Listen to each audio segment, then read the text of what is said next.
Domino's post-game report is the Eagles win by 10 in overtime over the Lenore-Rhyne Bears. I'm Adam Cavalier alongside head men's basketball coach Chuck Benson. Chuck, another overtime session and another shocking double-digit win in overtime. You thumped the Bears 20-10 in the overtime session. What did it take to thoroughly dominate those final 5 minutes? Well, it seemed like our entire team, the guys on the court and on the bench, really rallied, and I saw a greater sense of urgency and a determination. And I don't know what exactly he did, but it seemed like Charles went into Superbird mode there in overtime. It seemed like that. I mean, Mason Bates, I think I heard Mason say, I've never, ever seen you dive on the floor like that for a loose ball that was a big steal. No, nobody has. So, but just a gutsy performance by our players. Hey, you talk about Charles Clark, 24 points for him, 4 rebounds, 5 assists, but the 3 steals, all in the final 3 minutes of regulation and the overtime. He's talking about Superbird, but what was it about his defensive aggression that led to some chances that turned the tide for this one? Well, I mean, we've seen it earlier this year at Wingate, when he gets that sort of just refuse to lose. And I mean, like, he felt as if they're going – we should have went in regulation. And he had some tragic errors there, and he knew it. And he was not going to give this one away in overtime. And he's just a special, special player. And not just him, several guys stepped. I thought Malik Abraham was big going down the stretch. I thought our rebounding was big. Just multiple things there late that were huge. Plus 14 on the glass, one of your largest rebounding margins this season. Comes with an asterisk, unbeaten when you out-rebound your opponents. How crucial was that to prevent LR from getting seconds and thirds, considering that they shot more threes than they're accustomed to shoot? Well, that's one of our game goals every game, and I'm sure every team has that game goal, but we really want to be strong on the boards, and I felt like we were today, as obvious by the numbers. It was sort of a sluggish start. We weren't making shots really there early. We were getting great shots early.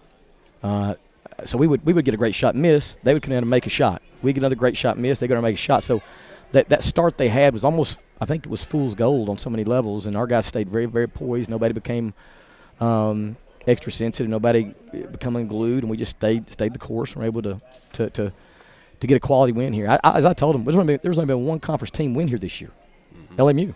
This is a hard place to win. They are really solid defense, and they got versatile inside-out punch. And for our team to come in here and get this W, I think speaks volumes to our will and desire to get the win here today. Most points that LR has allowed at home all season long. First time that any team has scored more than 80. It's the first time that one of your teams has scored more than 71 points in this facility.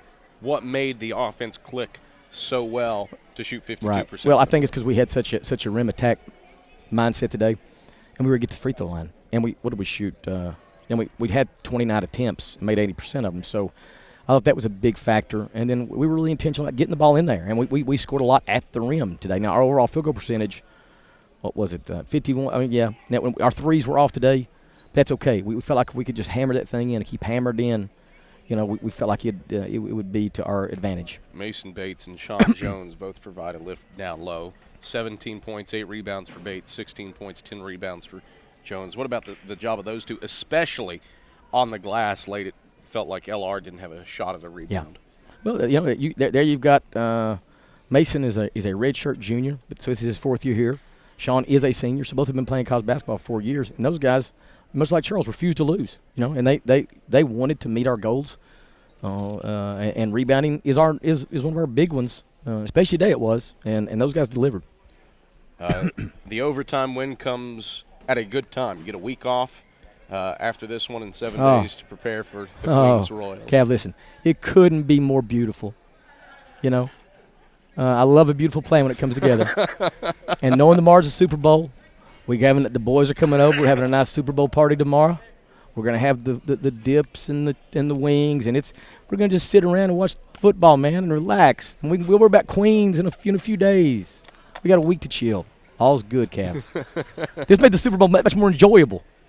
You'll be cheering for Go Patriots. Let me go and put it after Go Patriots for Jake. That's for Jake. Jake's a huge Patriots fan. So you're not cheering for Marshall alum Vinnie Curry, who wears the 75 on his chest in honor of those who perished in the plane crash in 19. Much respect for that. And I know you're a Thunder and Herd guy, Thunder and Herd graduate, but I've got to go with my man Jake Benson and his love for the Patriots. All right. Chuck, I guess I'll let you off here on that note. Thanks, Pleasure Kev. as